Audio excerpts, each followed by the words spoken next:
Welcome to the Real News Network. I'm Sharmini Pires coming to you from Baltimore. York University and University of Toronto are still out on strike. As it nears the end of the school year in 2 weeks, University of Toronto made an offer to end the strike by increasing the minimum funding package from $15,000 to $17,000, along with some benefits. But on the weekend, with about 1/3 of the 6,000 casting their vote, the teaching graduate assistants and contract instructors rejected the offer with a 109 vote margin. Now joining me to discuss the latest developments is Omar Sirri. Omar is a PhD student in political science at the University of Toronto. He's also a member of the outreach team for the strike committee QP 3902. Thank you so much for joining us, Omar. Thank you, Shamini. So tell us, this is very, very curious. Now, the negotiating team for QP 3902 actually recommended that the striking workers accept the deal. So then why did they reject it?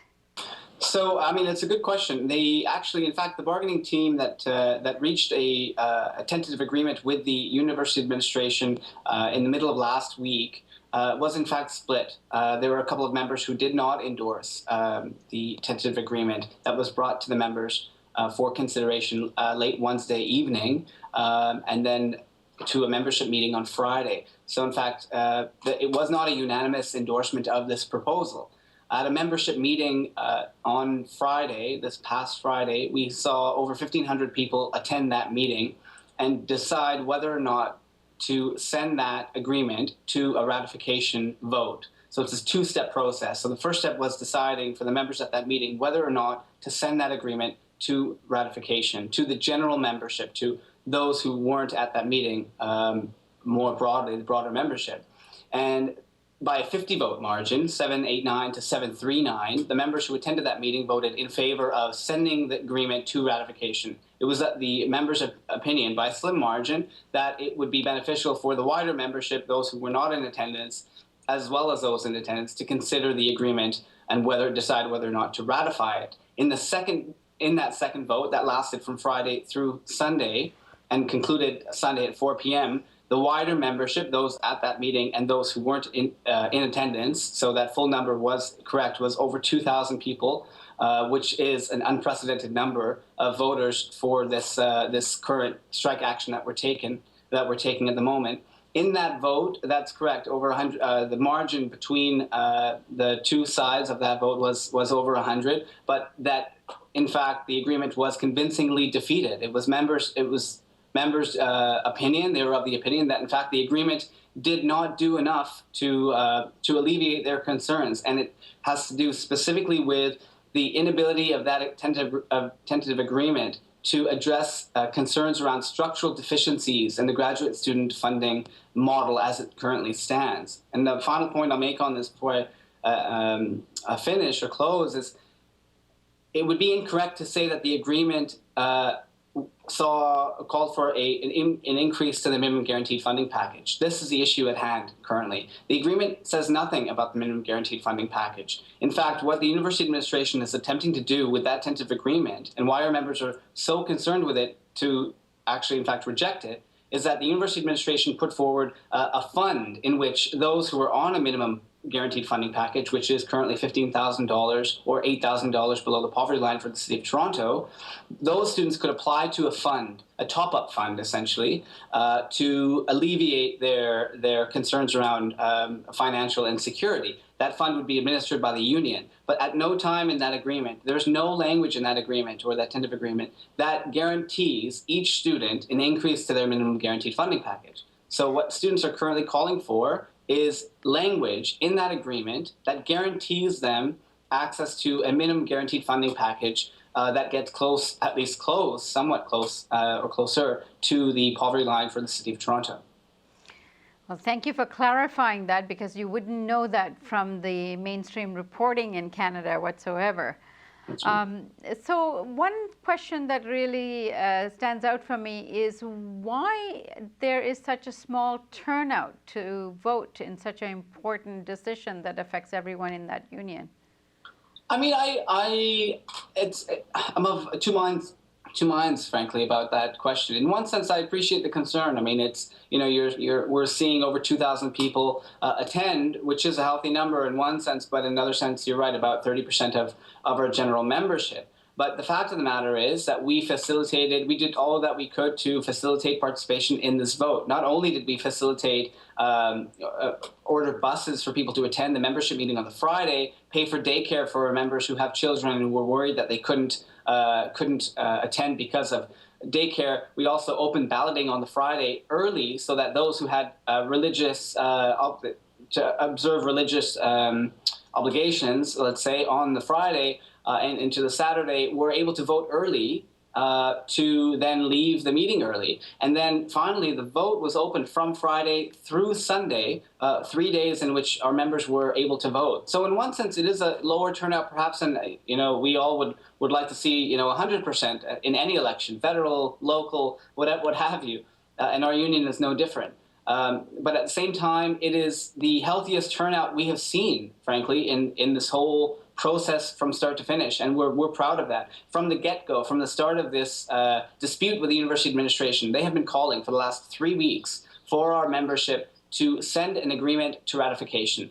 They said, if only the union would be responsible enough to send the agreement to ratification, we're confident it would be passed. Well, after 3 weeks, an agreement was put to the membership. Those in attendance at the meeting decided to send that agreement to the membership, to the wider membership, for ratification, doing exactly what the university administration had hoped for, and the result was clear. A convincing defeat of the agreement that was put together and put forward, and now we continue the strike going into week 4, and the university administration has to address these structural issues in the guaranteed student funding package that have existed for years now, and they have obfuscated and evaded, and it's now time in this strike for them to address them.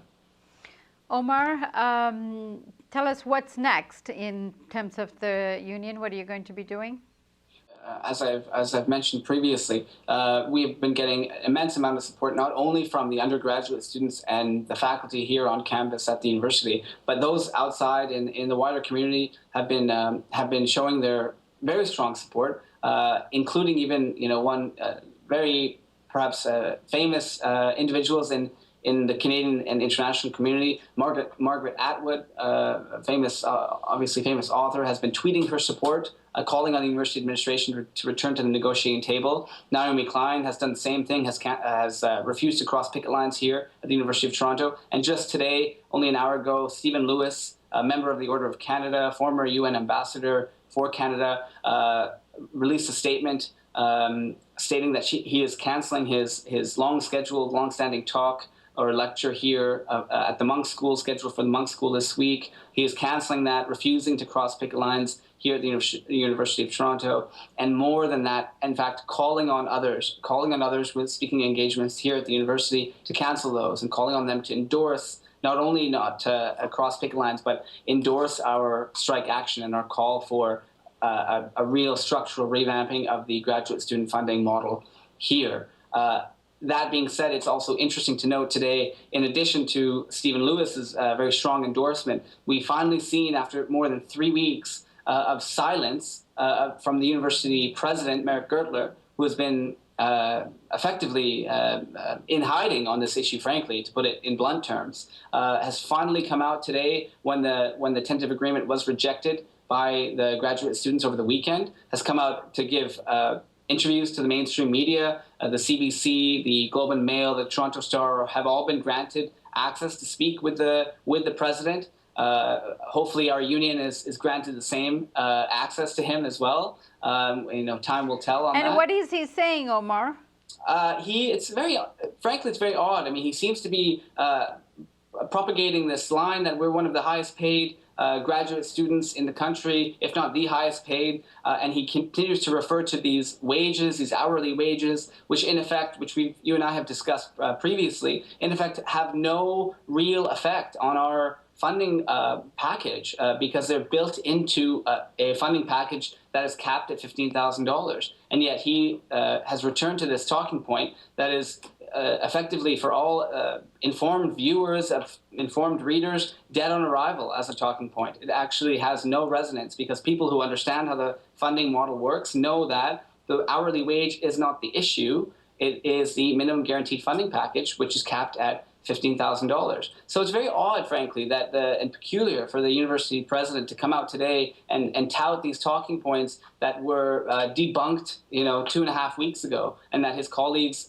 no longer use themselves. So, rather than spreading misleading, disingenuous statements through the mainstream media, attempting to demonize his own students, we're urging the president to call on his own team to return to the table, negotiating table, and resolve these long-standing structural deficiencies in the graduate funding model, and enshrine in any agreement language that states any new benefits are guaranteed as per member rights. If you are going to be providing new benefits to students, we're asking for one thing and one thing only. Write it down. That's how contracts work. You put it on paper, you enshrine it, you codify it, and you ensure that students who you claim are benefiting from it actually do, enshrined in the contract as per member rights. If they do that, we'll be back in the classroom, as soon as that's done, frankly, because that's a sticking point, and the university administration knows it.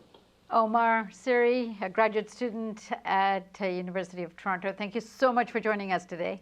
Thank you, Shamini. And thank you for joining us on the Real News Network.